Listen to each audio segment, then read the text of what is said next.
لک الحمد یا اللہ والصلاة والسلام علیک یا حبیب اللہ وعلی آلک و اصحابک سیدی یا رسول اللہ صلی اللہ تعالی علیہ وسلم اما بعد۔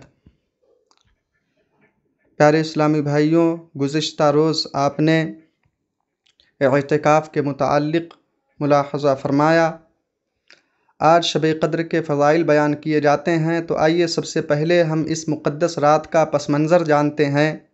تفسیر عزیزی میں ہے کہ ایک مرتبہ آقا کریم صلی اللہ تبارک و تعالی علیہ وسلم نے پچھلی امتوں اور اپنی امتوں کی عمروں کے فرق پر غور کیا تو ان کی طویل عمریں دیکھ کر آپ کا قلب مبارک رنجیدہ ہوا کہ ان کی عمروں کے اعتبار سے ان کی عبادتیں ہوں گی، اور پھر ان کی عبادتوں کے اعتبار سے ان کا ثواب ہوگا، اور ان کے ثواب کے اعتبار سے ان کے مراتب ہوں گے۔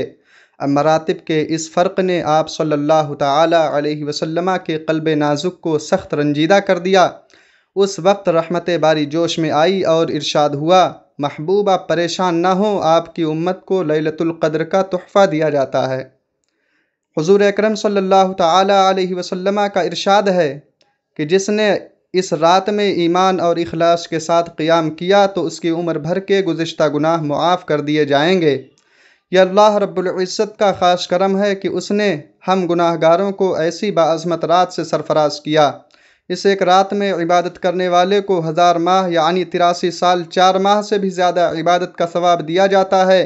یہ تو ایک جانی ہوئی حقیقت ہے، اور پروردگار نے اپنے فضل سے بندے کو کس قدر مالا مال فرمایا ہے، اس سے اللہ عز و جل اور اس کے محبوب ہی بہتر واقف ہیں۔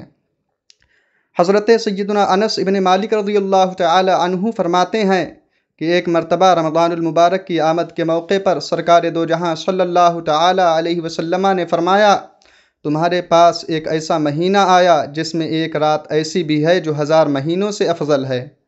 جو شخص اس رات سے محروم رہ گیا گویا تمام کی تمام بھلائی سے محروم رہ گیا، اور اس کی بھلائی سے محروم نہیں رہتا مگر وہ شخص جو حقیقتاً محروم ہے۔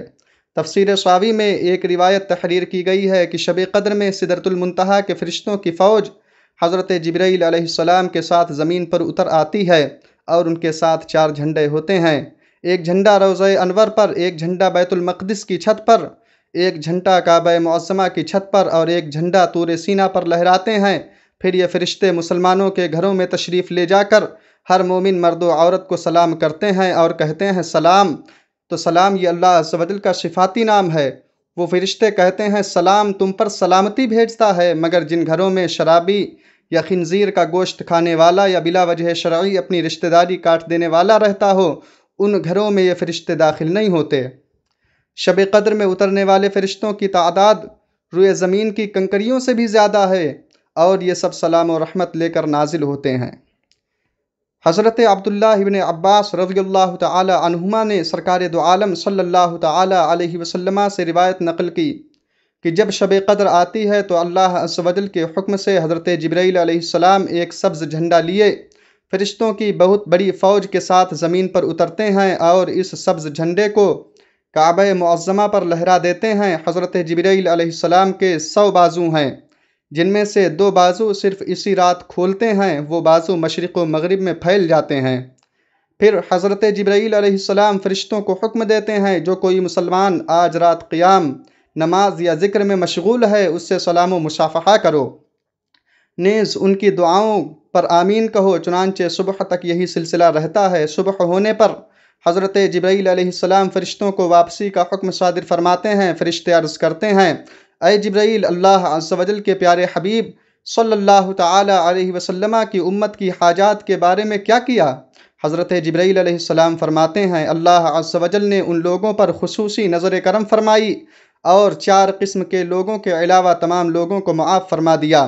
صحابہ کرام نے عرض کیا، رسول اللہ صلی اللہ تعالی علیہ وسلم وہ 4 قسم کے لوگ کون ہیں؟ ارشاد فرمایا، نمبر 1 عادی شرابی، نمبر 2 والدین کا نافرمان، نمبر 3 قطع رحمی کرنے والا، نمبر 4 وہ لوگ جو آپس میں بغض و کینہ رکھتے ہیں اور آپس میں قطع تعلق کرنے والے ہیں۔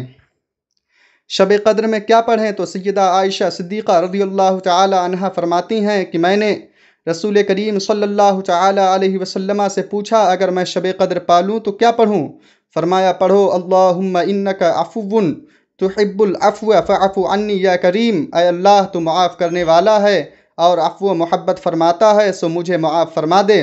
نیز انہی سے مروی ہے کہ میں نے پوچھا اگر میں لیلۃ القدر پالوں تو اللہ تعالیٰ سے کیا مانگوں؟ فرمایا اس سے عافیت کے سوا کچھ نہ مانگنا۔ اس میں سرکار اقدس صلی اللہ تعالیٰ علیہ وسلم نے اس دعا کی طرف اشارہ فرمایا، اللہم انی اسألک العفو والعافیت والمعافات فی الدین والدنیا والآخرہ، اے اللہ میں تجھ سے عفو و عافیت اور دین و دنیا و آخرت میں معافات مانگتا ہوں۔